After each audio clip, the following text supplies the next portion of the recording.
السلام علیکم۔ حضرت موسیٰ علیہ السلام نے ایک دفعہ اللہ تعالیٰ سے پوچھا کہ جنت میں میرے ساتھ کون ہوگا؟ ارشاد ہوا فلاں قصاب ہوگا۔ آپ علیہ السلام کچھ حیران ہوئے اور اس قصاب کی تلاش میں چل پڑے۔ وہاں دیکھا تو ایک قصاب اپنی دکان میں گوشت بیچنے میں مصروف تھا۔ اپنا کاروبار ختم کر کے اس نے گوشت کا ٹکڑا کپڑے میں لپیٹا اور گھر کی طرف روانہ ہوا۔ حضرت موسیٰ علیہ السلام نے اس قصائی کے گھر کے بارے میں مزید کچھ جاننے کے لیے بطور مہمان گھر چلنے کی اجازت چاہی۔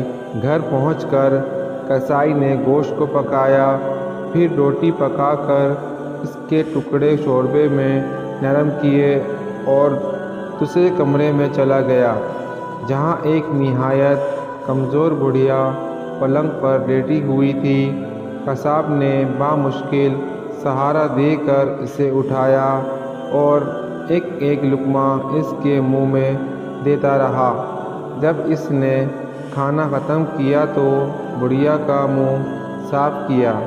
بڑھیا نے قصاب کے کان میں کچھ کہا جسے سن کر قصائی مسکرایا اور بڑھیا کو واپس لٹا کر باہر آ گیا۔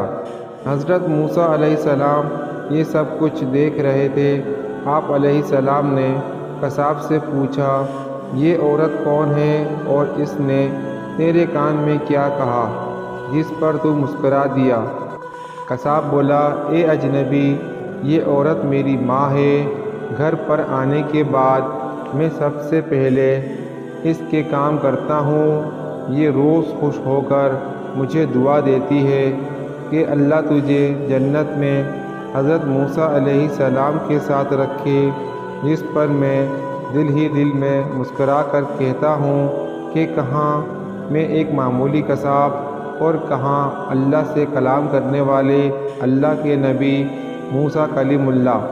بس اتنے میں حضرت موسیٰ علیہ السلام اس قصاب کو گلے لگا کر کہنے لگے اے قصاب، تمہاری ماں کی دعا قبول ہو چکی ہے اور میں اللہ کا نبی موسیٰ کلیم اللہ ہوں، اور میں تمہیں یہ خوشخبری سنانے آیا ہوں کہ جنت میں تم میرے ساتھ رہو گے۔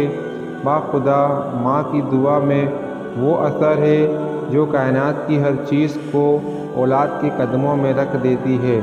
اللہ ہر انسان کی ماں کو سلامت رکھے اور جن کی مائیں اس دنیا فانی سے جا چکی ہیں ان کی مغفرت فرمائے، اور ہر اولاد کو اللہ توفیق دے کہ وہ اپنی ماں کی خدمت کر سکیں، کیونکہ ماں ہر اولاد کے لیے جنت کا دروازہ ہے۔ اگر ہماری ویڈیو اچھی لگی ہو تو چینل کو لائک کریں، شیئر کریں، سبسکرائب ضرور کر لیجئے تاکہ ہر آنے والی ویڈیو آپ تک پہنچ سکے۔ جزاک اللہ۔